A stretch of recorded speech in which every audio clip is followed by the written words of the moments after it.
Good evening. I'd like to welcome everyone to our Challenges and Opportunities in the 2020 Election panel sessions. Tonight we have an all-star set of panelists who I'll introduce in a moment. The first thing I want to do is I want to thank my good friend and colleague Esther Fuchs of the Social and Urban and Social Policy Program at the School of International and Public Affairs, who led in organizing this panel. So thanks very much, Esther. This panel is sponsored by the American Assembly at Columbia University, along with the Insight Center there. In addition, other sponsors are the Urban and Social Policy Program at Columbia University and the School of International and Public Affairs, New York University's Robert F. Wagner Graduate School of Public Service, and also the Academy of Political Science. At the Academy, I want to give special thanks to Lauren Kando and Mariana Palumbo for helping organize the event and working behind the scenes with us right here. My name's Bob Shapiro. I'm president of the Academy of Political Science and also a professor of political science and international and public affairs at Columbia University. Our speakers tonight, who I want to thank profusely for joining us, given their busy schedules, are Sherry Glead, who is the Dean of the Robert F. Wagner Graduate School of Public Service at New York University. From 1989 to 2013, she was a professor of health policy and management at Columbia University at the Mailman School of Public Health. She's also served as Assistant Secretary for Planning and Evaluation in the U.S. Department of Health and Human Services. She is the author of the books Chronic Condition, co-author of Better But Not Well, Mental Health Policy in the U.S. since 1950, and co-editor of the Oxford Handbook of Health Economics. Our next panelist is Michael Nutter, who is the 98th mayor of the city of Philadelphia after serving almost 15 years in the Philadelphia City Council. He is past president of the United States Conference of Mayors. Since leaving public service, Mayor Nutter, I'm pleased to say, has remained active in public policy, government, and civic life, particularly as the David N. Dinkins Professor of Professional Practice in Urban and Public Affairs at Columbia University's School of International and Public Affairs. And last, but certainly not least, is Douglas E. Schoen, who is a Democratic campaign consultant and founding partner of Schoen Cooperman Research. He is the author of multiple books, including, quite fittingly and important, The Power of the Vote, Electing Presidents, Overthrowing Dictators, and Promoting Democracy Around the World, and also, equally relevant, Declaring Independence, the Beginning of the End of the Two-Party System. I want to thank our panelists for joining us. Okay, the panelists are going to speak. They were asked to speak each for about 10 minutes. The idea here is to bring together three smart and engaging people and basically to turn them loose and let them say whatever they think it's important for them to talk about. After they talk, I'll be monitoring questions and answers that you should type in the Q&A box that's provided in the Zoom. There will be a Q&A segment following the three speaker presentations. And I'll be including perhaps some of my own questions as well along the way. And now I'd like to turn to our first speaker. Sherry Glead of New York University. Sherry, please. Thank you, Bob. Thank you, my fellow panelists. I was asked to talk a little bit about COVID-19 and the election. And I thought I'd actually start looking a little bit backwards to an earlier election, not 2016 this time, but actually 2014. 2014 is a really interesting election to look at because it is the election that followed the disastrous rollout of healthcare.gov, the beginning of the Affordable Care Act, and the rollout of healthcare.gov, which did not work for the first month that it was supposed to be operating, is high on every public management list now as an example of a colossal government failure, notwithstanding the fact that it probably was not all that consequential from a health policy point of view. People did get enrolled. The website was fixed by the beginning of November. Nonetheless, it was really seen as kind of emblematic of the problems with the Affordable Care Act and with government in general. And that election, the 2014 election, was a tremendous blowout for the Democratic Party. You can see here that President Obama's handling of the healthcare in 2014, only about 41% of the public approved of that at the time. Overall, Obama's rating in 2014 was an approval rating of just 40%. In the 2014 election, the Democrats lost 9 Senate seats, and the Republicans gained the largest majority in the House that they had had since the Great Depression. So it was a complete nightmare because the website for healthcare.gov didn't work. By contrast, here we are in 2020 in a highly contested election. Just remember that 40% number, right? At the end of, or in the middle of the COVID-19 epidemic in the United States. And the COVID-19 epidemic has truly been catastrophic. $25 billion in health spending, and that's not actually such a big deal, but it's a lot of money. 200,000 people have died. Over 22 million people have lost their jobs. Over 100,000 businesses have been lost, at least as of May. GDP is down 5% in the first half of the year. Kids across America have lost almost a full year of schooling, which means that's an impact on that generation that is likely to last throughout their futures. And the value to all of us of not being in an auditorium, seeing one another in person, getting to chat with our friends is actually huge. If we think about the costs of COVID, those are probably the greatest costs. Those costs have not been distributed evenly across the economy. They've been particularly concentrated in the most vulnerable populations and in minority populations. In every group, though, almost every American has now been touched by COVID-19. And despite that, sorry, I can't go backwards, but 35% of the population approves of President Trump's management of the COVID-19 pandemic, and his popularity rating, his approval rating is actually higher than Obama's was going into 2014. So I've been trying to think about how you can actually square that. How can you say that you are really upset with Obama in 2014 because of the website crashing, and yet here we have this colossal disaster, and you say it's all right, we think Trump is okay. And I think there are several different arguments for it. I'm going to leave the political arguments really to my fellow panelists because I don't know. But I think there are 2 arguments that people have used that maybe I want to touch on today. One is that it's not Trump's fault, that what happened in COVID is inevitable. And I think the second one, is kind of more interesting, which is really that you like the way Trump thinks about the world in general. You think that the way that he thinks about the world in general is the right way to think about the world.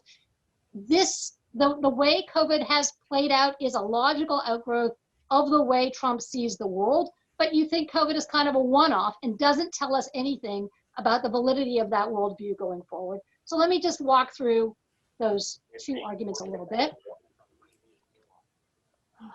So COVID was going to be a really tough disease to fight no matter what, because it has high rates of asymptomatic transmission. In this way, sort of like HIV, which was really the last big epidemic that caused devastation in the United States in the same way, most of the people who are transmitting COVID don't even know that they have it.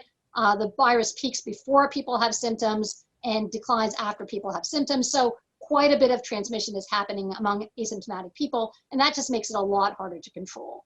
And in fact, if you look at the early days of the COVID epidemic, and I'm comparing 3 countries here, the United States, Canada, and Germany, this is the rate of growth in log scale of new cases per million people in the early part of the epidemic. And what you see is all of these countries faced exactly the same problem. The rates of growth are very similar. This was a really, really challenging disease to manage at the very beginning of it. And you see that Germany, Canada, and the US look pretty much the same.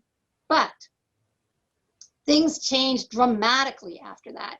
And this is, I'm actually comparing deaths per million people because there are lots of debates about cases and testing and all those other things, but people who have died have died.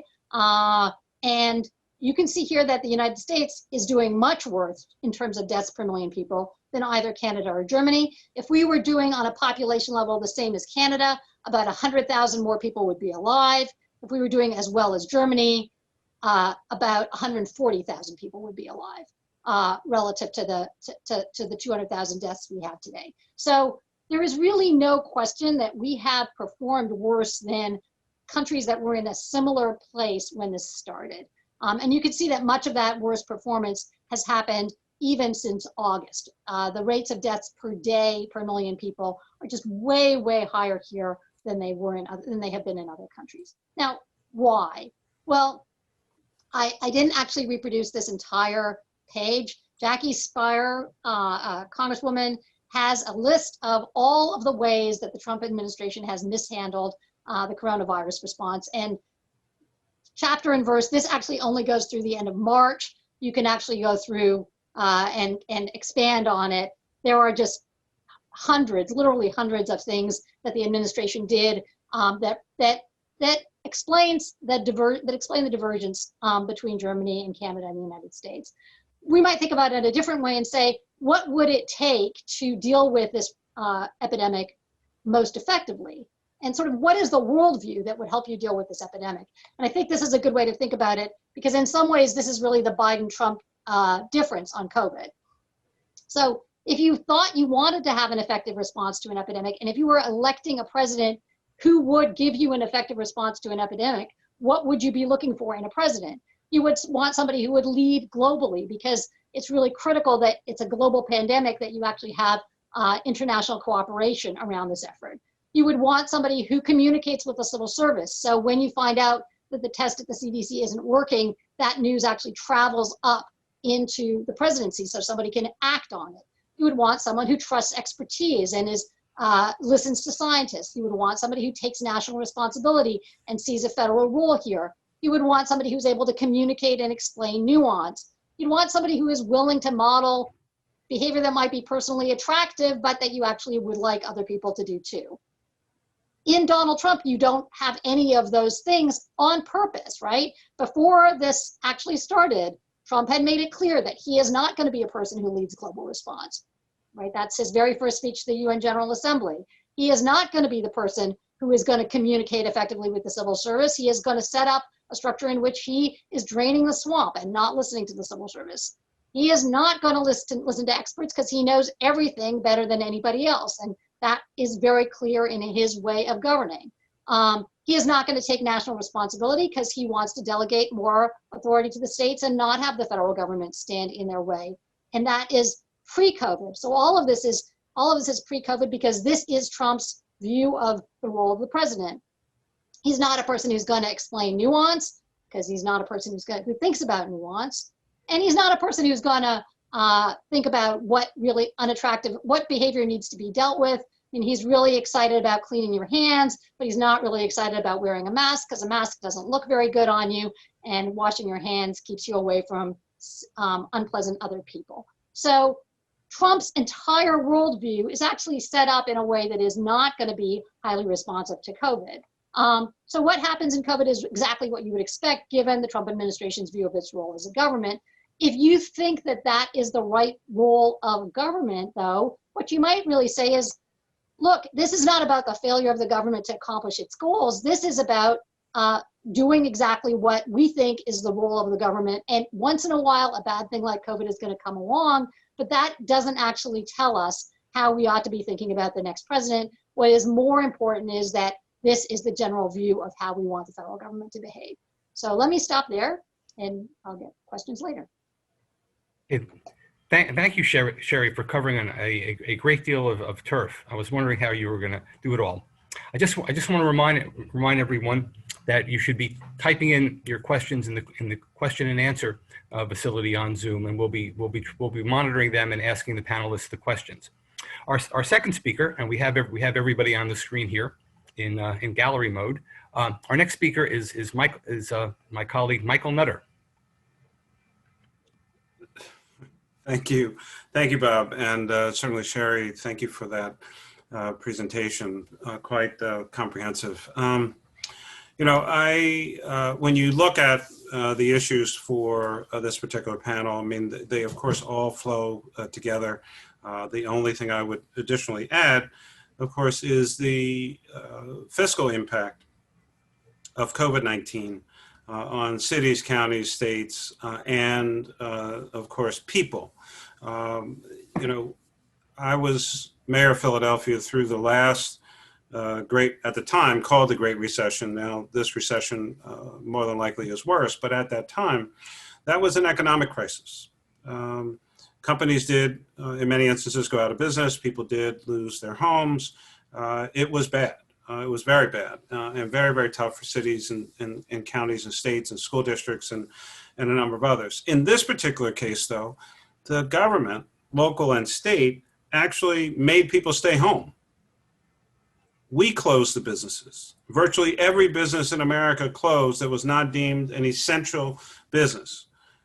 Supermarkets, grocery stores, doctor's office, pharmacies, and a few others. And the entire economy virtually shut down, which has now devastated local governments and individuals. Congress, you know, wild horses couldn't stop them from the $1,200 check, PPP, and of course, since then they've done nothing.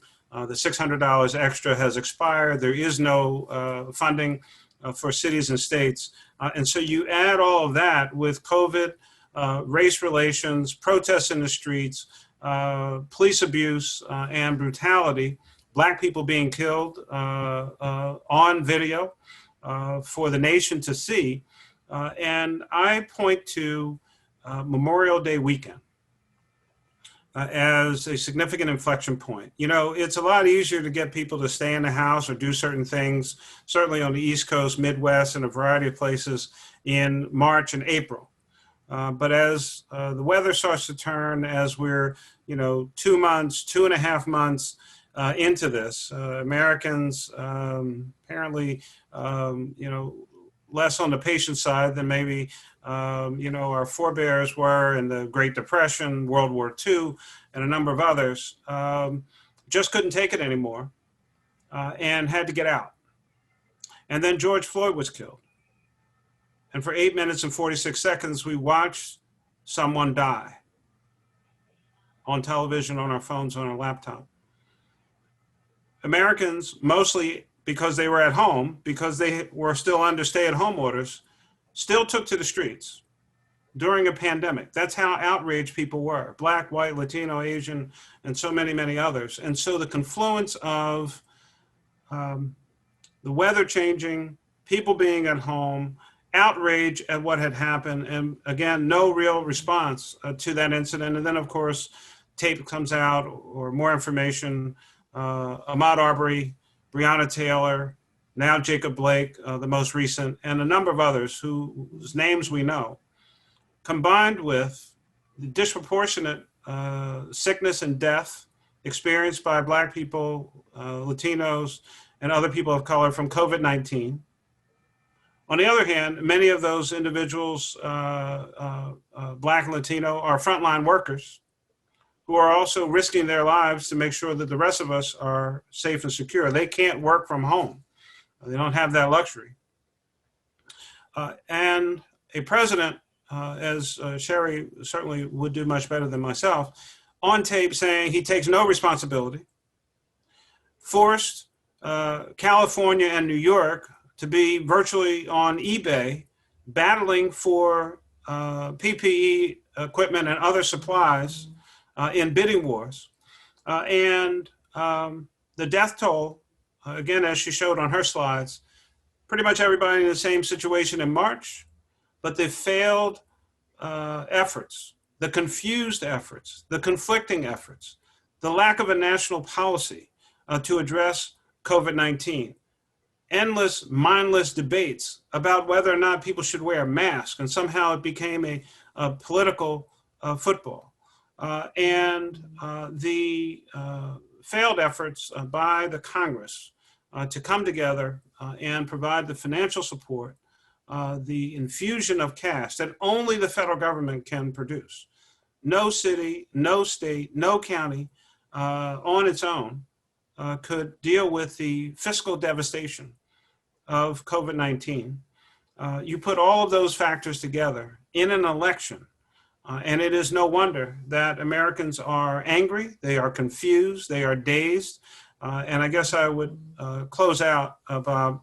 And then we saw the spectacle of, as someone said, the first World Wrestling Federation match on live television between two presidential candidates is an international disgrace that we saw last night with one person at least trying to be an adult in the room and make a case to the American public, and the other, it would be an insult to third graders to say that that was the behavior that was exhibited by the current occupant of the White House. We have some serious challenges over the next 30 plus days to turn the ship of America in the right direction.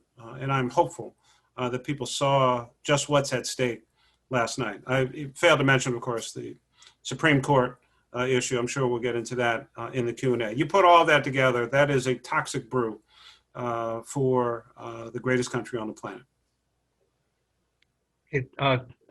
Thank you, Mayor Nutter. Okay, everyone, please submit your questions. Any question is fair game related to the election or any recent development. We can make this a wide open discussion.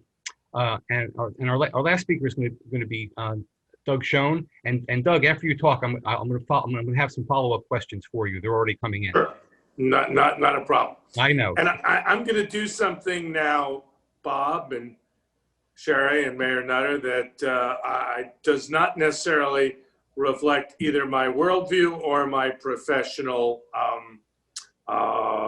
position now. I am working, as some may know, for Mayor Bloomberg proudly and happily in Florida to assist his effort there to bring the state to Vice President Biden. So it's something I say at the outset, and then I'd say personally, I am very sympathetic to the very strong and compelling presentations my colleagues just offered. But there's a but, and I think the but is important and needs to be said, because we're in a presidential election that I think most observers would say is probably just outside the margin of error. It's about 7 or 8 points nationally. The swing states 3.5 to 4 points. So it's not like the majority of the American people unabashedly endorse what I think is a fair view, but not their view necessarily, that it's a toxic brew or that Donald Trump deserves blame for everything that's gone wrong in America. So my point of departure is, what is it that Trump was trying to say? What is it that his voters believe? And how should we see the rest of the election?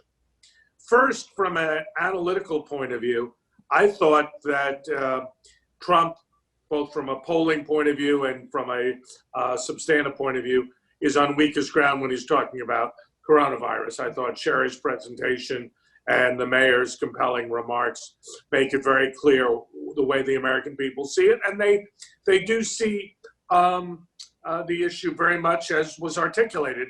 The but is, for a substantial minority, though, they take the attitude that, you know what more could the president have done?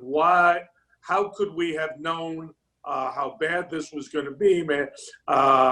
Dr. Fauci himself was minimizing the nature of the threat until late February, and the president, who has a responsibility, as he's put it, for more than public health to economic wellness, has said, and he said last night, look, I can't just make public health the only issue. I need to focus on the overall economic well-being of the country. We can't close down.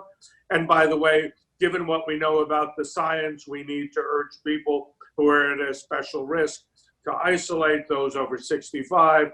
And for those who are younger, we need to recognize that there are particular challenges, but we cannot, in actual fact, close the economy down and hope to have a functioning country. The president is still given credit for what he calls an extraordinary economic boom prior to the pandemic, and I think it's fair to say that the electorate still, on balance, gives him more credit than they give to Joe Biden.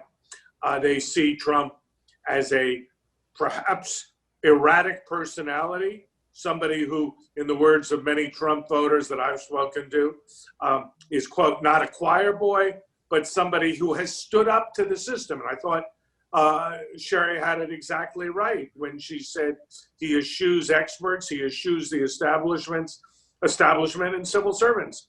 And for the Trump voters, their reaction to that would be exactly right, why we're for him, and why, even given his performance last night, which obviously for many was offensive, many of the instant polls that came out after the immediate CBS and CNN polls gave Trump a particularly positive rating, especially but not limited to a Telemundo poll of Hispanics. So I think that to look at this election only through the prism of those of us who happen to be urban Democrats would be a profound mistake. Now, let's be very clear. The president is at a disadvantage.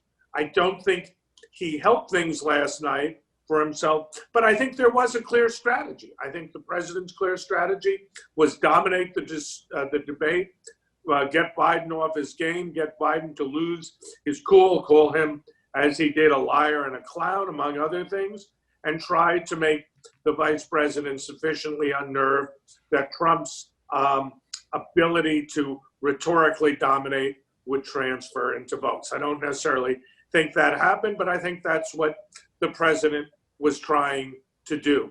We will have two more confrontations, and my take on it is that last night probably didn't change any minds, but also not convinced that Biden picked much up. And I think for the Republicans and Republican-leaning independents, they got in their own way a validation of what they believe about President Trump, the good, the bad, the ugly, and the somewhat, as what was it, Mayor Nutter said, the WWF style leadership. And I think it's important to say, Mayor Nutter, that President Trump has in fact participated in a WWF match, did win one match against Vince McMahon. And I think if his fallback employment be professional wrestling, like his electoral record, he's 1-0. He's 1-0 in WWF. And in both venues, I think it's fair to say that this president will do anything possible within the rules and outside the rules to get re-election. I also think, and I hope we get questions on this, Bob, that he made it very clear last night that he is going to challenge the results of the election.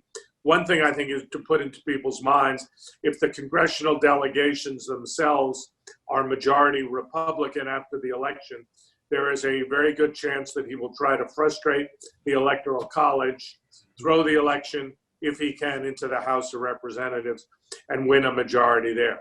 Is that a long shot? Yes, but who would have predicted Bush and Gore in 2000?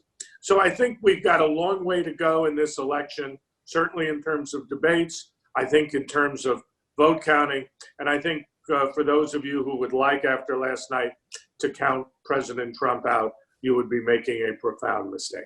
Let me stop there. Okay, well, thank you very much. And I want to thank all of our panelists for excellent and very concise presentations that covered really the major part of the electoral and policy map here. Okay, Doug, the first questions are for you. One is from Esther Fuchs, who just kind of wanted to see if you have anything more to say about was Trump's campaign performance last night strategic? And then the follow-up question is the broader question. This is from Jim Capolino, who asks, to avoid a repetition of Trump's victory over Hillary Clinton, what does the Biden campaign have to do differently in terms of messaging and use of resources in the key states vis-a-vis winning critical electoral college votes? And Mayor Nutter may have some comment on this as well. Sure, and I would welcome the mayor and mayor's comments, sure. And I will keep my remarks brief. I should say to the audience, both Esther and Jim are old and dear friends of mine, going back, sad to say, over 40 years. So I will leave it there on that point. Look, I think it was strategic. I think the president's goal, and I think he'll do it in the town hall in Florida on the 15th, is to dominate the conversation, appear competent, confident, and all-knowing, and willing to take on the system and Biden and make Biden appear to be inept, incompetent, and unsure of himself, as I thought he frankly was in the final 45 minutes of the debate. Obviously, like everybody else, I was disappointed and extremely so that not only did he not denounce in, forthright way white supremacy, there was the dog whistle to the Proud Boys, and I mean that's horrific. But the fact that he had to be called out by the media rather than the vice president is equally disturbing. And particularly, I think many of us thought that after the first, segment on the coronavirus, but for the brief interlude on Beau Biden, which I thought was compelling, the vice president was not in command. And I think for Jim Capolino's question, which is a very good one, there has to be an effort by the Biden campaign to do something that he has not done, and something, Jim, you and I have talked about in the past, in past campaigns, which is to talk about the economy, jobs, and our future as a country. Hillary did not talk about the economy. Biden did a little, but his campaign has really, I think, been quite silent on that. And I think for working class voters in Pennsylvania, Michigan, Wisconsin, Minnesota, to take 4 states, there has to be an emphasis on what's going to be different in a Biden administration. And it's not just a debate about climate change, it's a debate about jobs, the economy, and how we get going again in a way that speaks to the concerns of ordinary people, which I don't think he was successful in doing last night, notwithstanding the back and forth on manufacturing. So Mayor Netter, Sherry, please pick up the cudgel for me and offer hopefully enhanced and better answers. Go ahead, Sherry. Sherry, you're muted. You should take this one, Mayor Nutter. I don't think this is Sure. So I think a slightly different perspective on one of the issues that that Doug laid out. I think it's a little trickier, a little bit more of a threading of the needle with regard to the vice president talking about the economy, which is still, unfortunately, an area where Trump does better, I think, in most polling than the vice president. He, unfortunately, has not been able to adequately explain or convey to folks, and he was trying last night. The vice president gets seemingly no credit for his time as vice president with President Obama. People have apparently have forgotten just how bad things were in 2008, 9, and 10.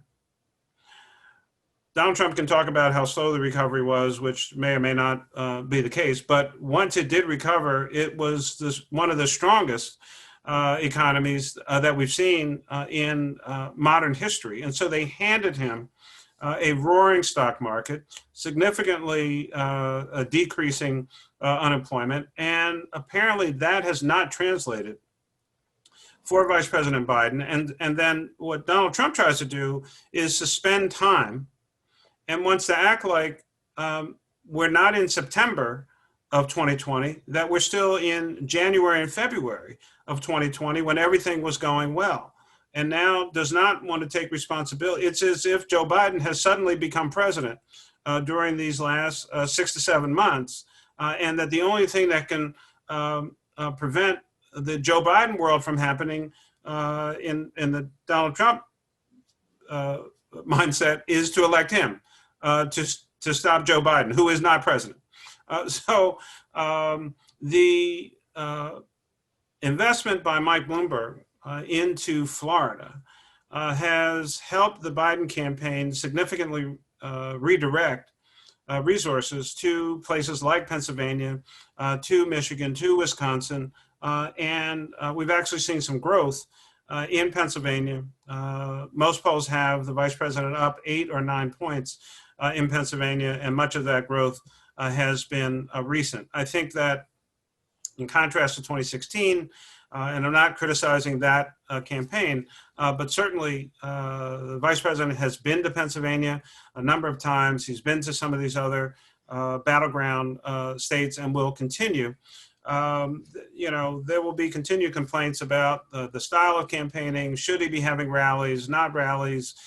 Clearly he cares about whether or not people get sick.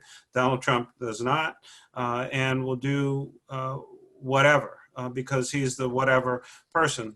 One last comment. It's really hard to adhere to the Queensberry rules in a back alley street fight.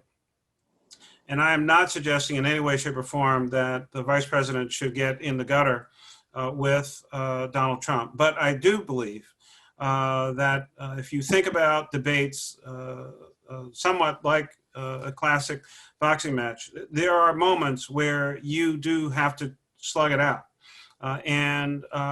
So I think he can afford, because the standards have changed. Vice President Biden can afford to be more aggressive. He needs to put what we say in Philly, at least, is a lot more bass in his voice in terms of how he engages with Trump.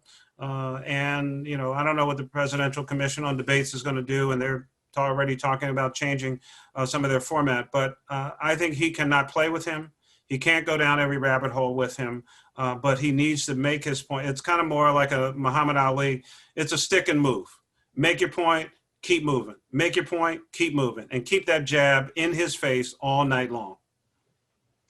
Let me just say one thing about the economy. I just want to pick up on the points that Doug and Mayor Nutter made about the economy. Part of the problem here, I think, is that Biden sees COVID and the economy as being inextricably linked. That if you actually want to get the economy moving, the thing you have to do is solve the COVID problem. And if you do that, the economy will move.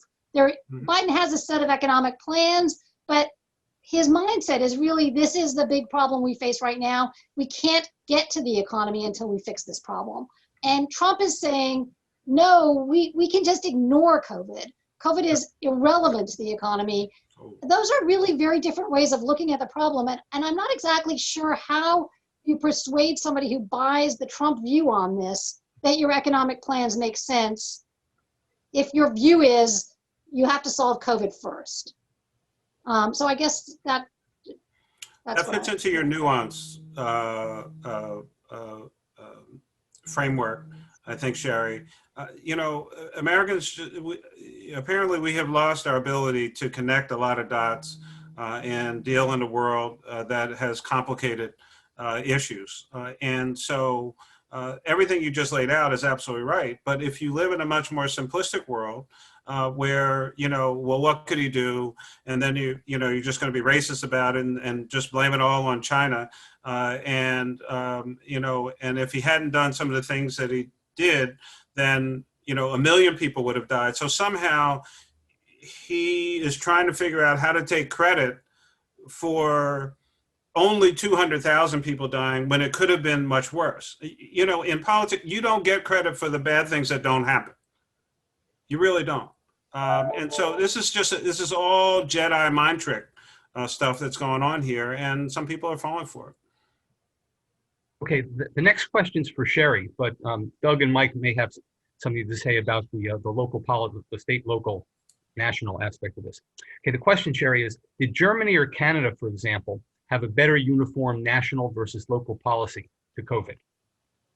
So one of the things that makes Germany and Canada really interesting comparisons is that they're both federal systems like the United States, where public health is actually run by states and localities as it is in the United States. So provinces in Canada. So they faced structurally essentially the same challenge that we did here. But the difference, I think, was several-fold. One is the federal government was much more committed in both cases to science and to listening to expertise and to conveying that expertise across the regions. And second, working with the regional governments as a collective to come up with plans and put them forward in a consistent way. So that you don't have the crazy situation we have now where New York has quarantines against other states within the United States that are run by New York. It's a very peculiar situation. So they seem to have avoided all of that by having the federal government take responsibility essentially for the science piece of this, for conveying what the scientific consensus was to the regions and working with them on plans that they would all collectively implement together. That just wasn't the playbook that the Trump administration was going to play. Mike or Doug? Yeah, let me pick up on that, Mayor Nutter, briefly, and please, I'll happily turn it over to you. Go ahead, Doug. My apologies. We have a culture in this country that is both very good and very bad. We have a culture of independence, individualism, and a sense that you don't tread on me. It has served us very well in a lot of ways for a long time. But I would tell you, in whether it be Canada or Germany, very different places, different kinds of people and cultures, there's a greater uniformity in compliance with state mandates, science, conclusions.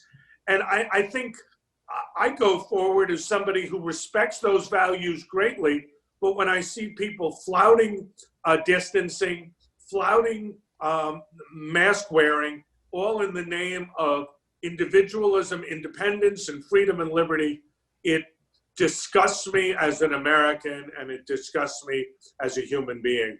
I say that not with any political content, but to try to explain what I think is, again, part of what's going on here, and frankly, part of what explains the Trump phenomenon.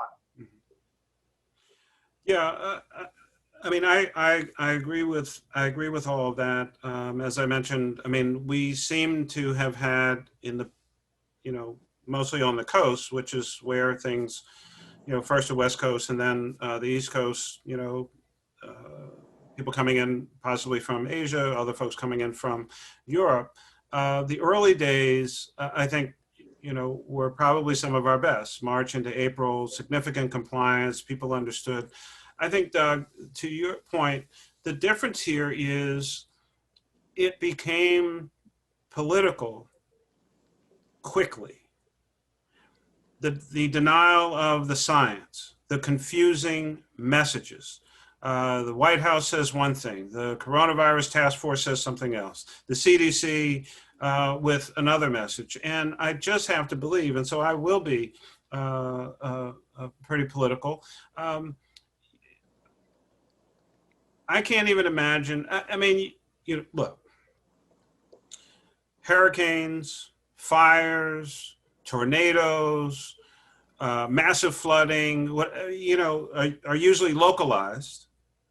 And people in those areas usually fairly well comply with their local leaders, asking them to do whatever the local leaders ask them to do. This was, of course, worldwide, but let's just say it was national. Under a different president, whether Barack Obama or I would go out and say even George W. Bush, and look at 9/11 and how we responded, the shutdown airlines, no one going anywhere, people understood, people were fearful, and all across the country. I mean, you didn't have people rising up saying, I have a right to get on an airplane or to go wherever it is that I want to go, and you can't stop me. Because the country was literally under attack. And so, a rational, sane president would have called the 50 governors together and hundreds of mayors and said, look, on behalf of the nation, this is what we need to do. This is not political, right? D's and R's and independence and whatever, and we will develop a national strategy to deal with this. And as things get better in certain places, yes, we can start to open up. The problem here is because Trump he said it in the Rose Garden, I take no responsibility for this. So then you have 50 governors and thousands of mayors trying to figure out for themselves what to do. This one's shut down, this one's not. This one's got a mask mandate, this one doesn't, right? All of that activity going on. The CDC says one thing, then they change their guidelines. Coronavirus task force says something else. And so it was helter-skelter. And still today, 7 months later, there is no national strategy or plan. And so This is at the doorstep of the current occupant of the White House. But I do not believe the last two presidents, a Democrat and a Republican, would have ever allowed the country to just roll around like bumper cars or a ball in a pinball machine, careening from, case to case, and just leave people hanging out. There's no reason that some people were going to die, unfortunately. 200,000 people did not need to die as a result of the lack of a plan.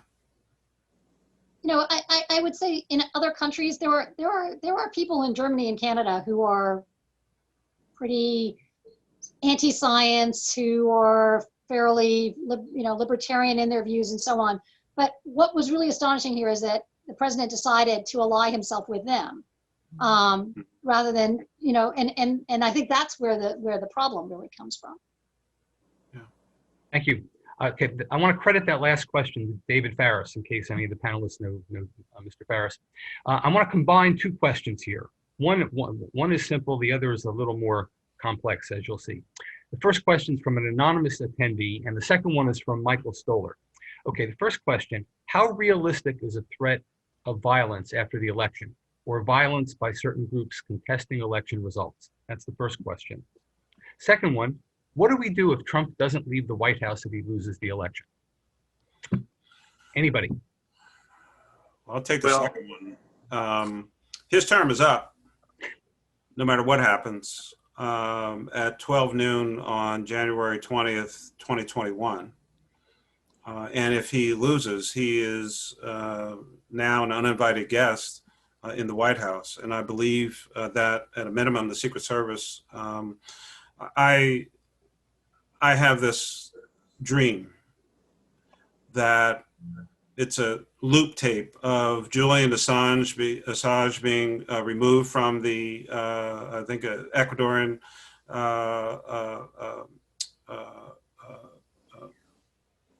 embassy. That's the word I want. Thank you. And I envision the Secret Service literally dragging him out of the White House. There's only one president at a time, and the founding fathers, with perfection and imperfection, figured out that if something goes haywire, you can't stay.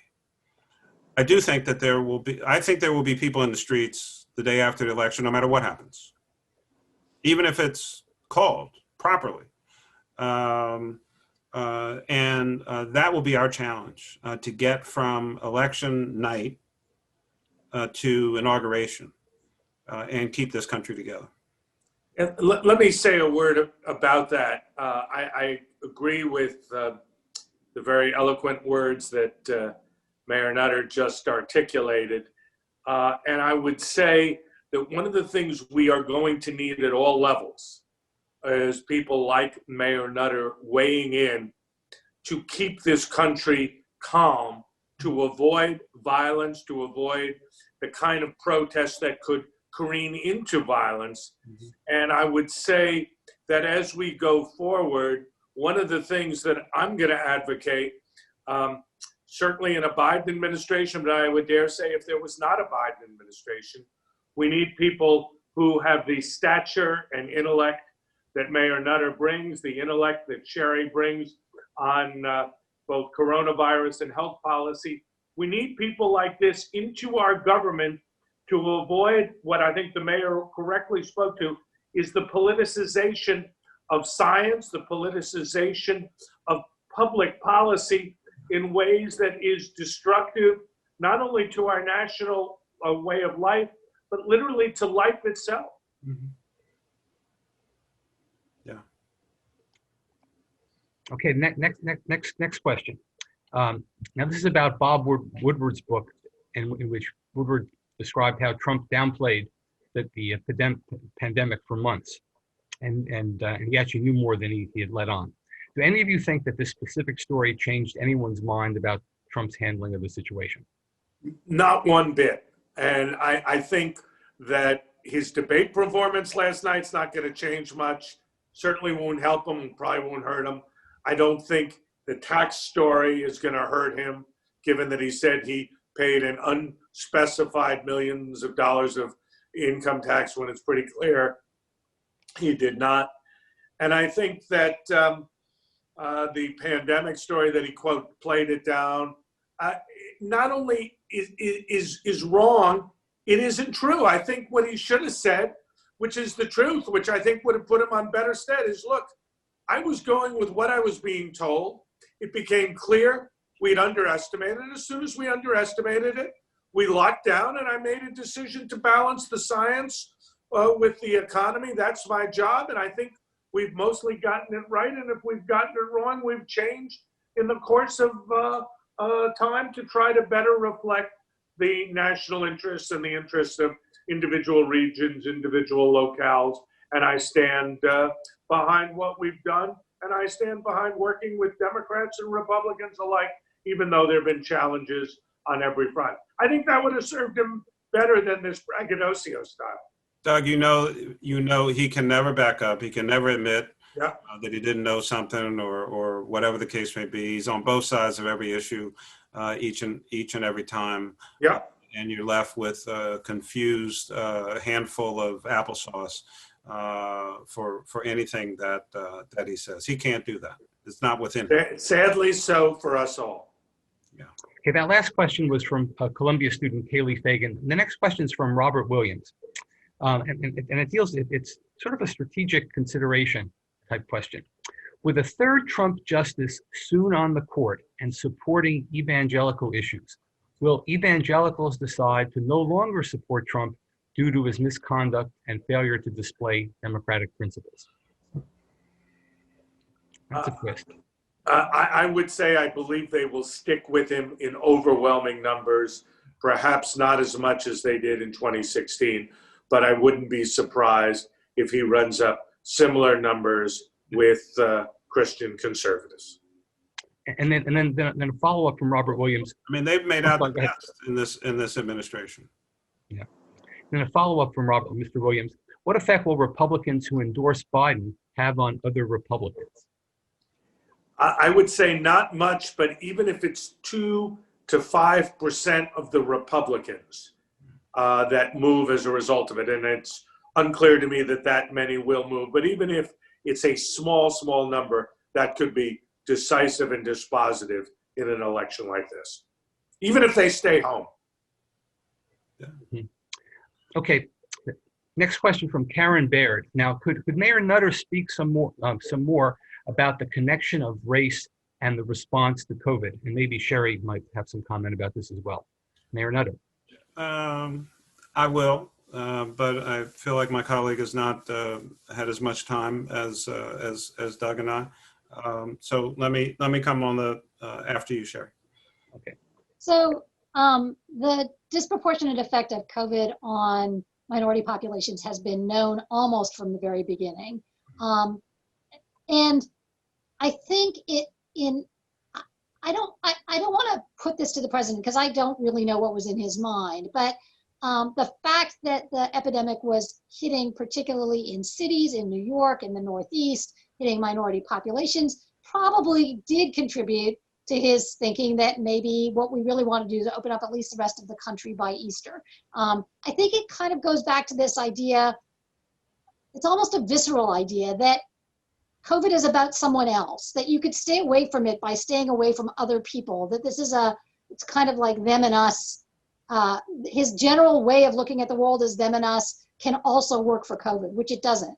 And what's happened subsequently is that what we've seen is that a virus that takes hold in meat packing plants full of Hispanic workers and in housing developments that are full of low-income Black people is a virus that is also going to spread into the nursing homes of Florida and into the suburbs of Texas, and that you can't really lock it in that way. But it is so easy to think about it as something that happens only to people who are poorer or different than you are, and that I think definitely affected the way the decision making happened. Yeah, I think that, I mean, again, Bob, to the question, I think it is the combination of not only COVID-19, the disproportionate sickness and death in the African-American community, but also COVID-19 has just exacerbated or put the brightest of light ever created on failures of many, many systems across the United States of America. And so, Black and brown people already had significant underlying health issues, lack of access to healthcare in the first place, which is why so many African Americans, Black people, and brown people, were then so significantly affected. Secondly, as I mentioned earlier, many are in service jobs. So if they're in the hotel industry, they're now at home. And if you're in the healthcare industry, you're right in the face of people who have the disease, and possibly you are now taking it home. Also, in many instances, Black and brown people have more densely populated homes, and then their kids came home. Or other family members, which, created additional circumstance and conditions. So, now a household of 3 is now 6. A couple of folks have to go to work. They're risking their lives each and every day. Their kids are now at home because the schools are closed, and they know friends and family who are dying, who they now can't see because, of the circumstance and situation. So, and in the meantime, as Sherry mentioned, Trump is saying, well, that's cities. Oh, as he sees in his weirdness, cities, that's Democrats. My people don't live in cities. They're in the suburbs and in rural communities. And this is not even going on for the most part, in those locales until it hit, suburban and rural communities. And then we got into a political debate about masks and shutting down and et cetera, et cetera. Again, the examples that we've seen internationally, if we had done the things that many other countries did in March, April, and May, we would be, not only from a sickness and death standpoint, but from an economy standpoint, in a much, much different situation here in September. You talk to people internationally, they are virtually back to where things were. Before. They're not wearing masks. They're able to gather and go places and do things. This is a failure of not understanding the science, not believing the science, and letting the knowledgeable people do their work, as opposed to what you think is in your best political interest, which is the stock market. Last night, he said, well, I brought football back. Really? That's what we're talking about? There are 200,000 Americans who are dead, and you brought football back. That's like a WTF kind of thing. Here's but the I would say this to Mayor Netter's comment. I personally agree with that, but for 35-40% of the electorate, they would say, well, we need football. Yeah. It's part of our mainstream culture, part of who we are, part of what we are. It's more than just the game. It's the pageantry. It's the celebration. It's Americana. And while, again, it's not my view, but there are enough people who think like that, that I think we have to be cognizant of the fact that the president was speaking to a vocal, and I dare say, active constituency in this country. I get that, but here's the thing. If a lot of these folks were around in the 40s, with a lot of that mindset, then a whole lot of us would be speaking either German or Japanese. And I'm fine with either of those languages. My larger point is, sometimes you actually have to sacrifice certain things. What do we ask you to do? We ask you to wash your hands, wear a mask, and stay 6 feet away from each other. These were not complicated, convoluted things. And now we had a one of these crazy folks, bar, suggesting that placing these restrictions was the next thing comparable to slavery. What? Seriously? Because we asked you to wash your hands and maybe stay in the house and stay away from other people, and so it's a different mindset. I'm sorry. I just look. I'm from Philly. Maybe I just can't understand. All right. So here's the problem. Go ahead, Sherry. Yeah. Okay, go. So here's the follow-up question that's on everybody's mind. It's from Eileen Espino. How do you think the next 5 years will look like for the United States while living with COVID? Question mark. Will masks, social distancing, and remote learning be our new normal? No. Terry, why don't you take that one? Yes. All right. So, so there are 3 paths out of COVID, or maybe 4, but the 4th one is probably unrealistic. So there are 3 potential paths out of COVID. One is extremely rapid and cheap testing. The second one is a vaccine, and the third one is more effective treatment. And the entire world, at least the entire high-income world, is making progress on all 3 fronts. We're not going to have a vaccine for everybody tomorrow, but we're already getting much cheaper testing. So many universities are now back without big outbreaks on campus. That's because they're testing. The death rate is falling. That's because we are learning more about the disease and people are surviving it. So, will everything change?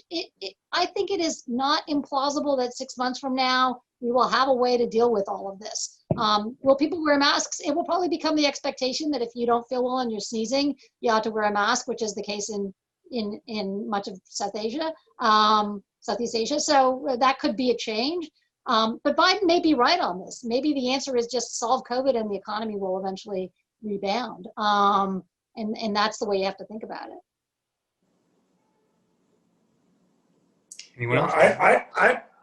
I don't have the expertise to answer that question with the specificity and precision that I think Sherry just did, so I will defer to her. But I would say something Mayor Nutter said, I think bears repeating. Unless we are able to develop a sense of common purpose, as we did after 9/11, in terms of how we go forward, whatever the science shows, whatever the vaccination record rate of success is, whatever treatment options are, and the like, if we cannot pull together and go forward with a sense of a common purpose, we will fail. Yeah. I think that is fairly clear. And failure is both not an option, is cataclysmic for our country and our democracy, and something that, sadly, I never thought in my professional and personal life I would have to countenance in this kind of a forum.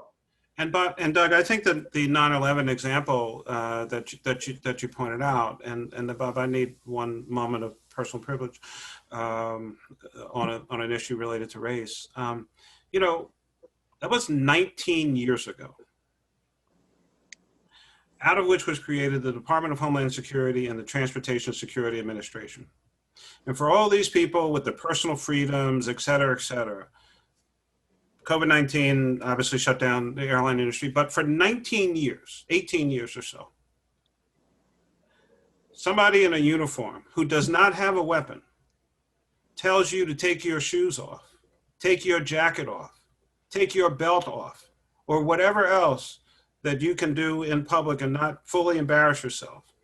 We do. Because we want to be safe.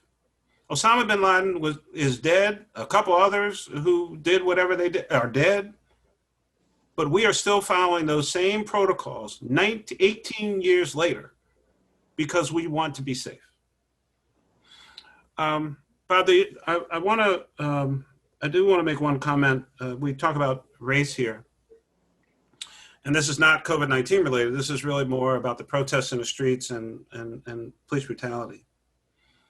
I want people to really think about and understand how Black people are feeling in America as it relates to a number of issues of race, but specifically on the public safety side. Black people, for the most part, and I do not speak for the entire race, but I know a few people, are not anti-police, they're anti-brutality. People want to be safe.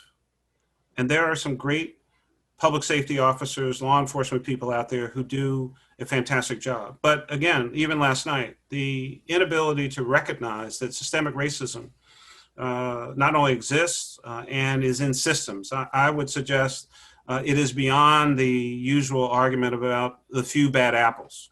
There are some things that take place out there. And so most recently, we have seen literally just over the weekend, one of those differences.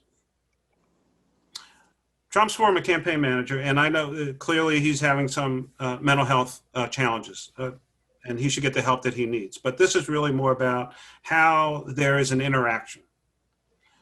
His wife called the police. Somewhere in the last few days, he injured her. She thought she heard him talking suicide and has 5 to 10 weapons in his house and may have fired one. We don't know. What happened? Someone called him on the phone and talked to him and asked him to come outside. He did. And when he was non-responsive to a command, even though the officers were fully armed, some with rifles, he was tackled, handcuffed, and taken to a hospital. Jacob Blake, on the other hand, had no known gun, walked around to the other side of his vehicle to get in the car with his 3 children, surrounded by 3 police officers, and was shot in the back 7 times. You want to know why people are out in the streets? Is because folks understand that there is a difference in how people are dealt with on a day-to-day basis. And there is video of both of those instances. That's why people are in the streets, and that's why people are angry. Okay, and the last question is a follow-up to this issue, particular issue area. How does Biden fare on the so-called law and order argument regarding protests in cities such as Portland, when Trump is taking advantage of the challenges faced by the Black Lives Matter movement to promote peaceful protests? Why is Biden failing in advancing substantive arguments for economic and racial justice? Or is he doing it? I believe he isn't. I mean, we did not hear last night anything from Biden about systematic policies to address the issues that Mayor Nutter eloquently spoke to, because we're not going to do it just with protest. I think we all understand that, whether that protest be justified, not justified, somewhere in between, or morally essential. What we need are social and economic policies that advance the interests of those that are economically deprived, particularly people of color. Yet you didn't hear that discussed. And indeed, if President Trump is reelected, which I don't think will happen, but if he is, it'll be because he gets more black votes than he got last time, and he is competitive with the Hispanic vote, which the polling now suggests he in fact is. So while we have had extraordinary protests, I dare say no one has spoken in a compelling and compassionate way about change. And I wish that the Platinum Plus program that Trump articulated, which I don't think he means and I don't think is worth a hill of beans, would have come from the Biden campaign rather than the vacillation I heard last night about not about defund the police, about law and order and what's gone on in Seattle and Portland and other cities.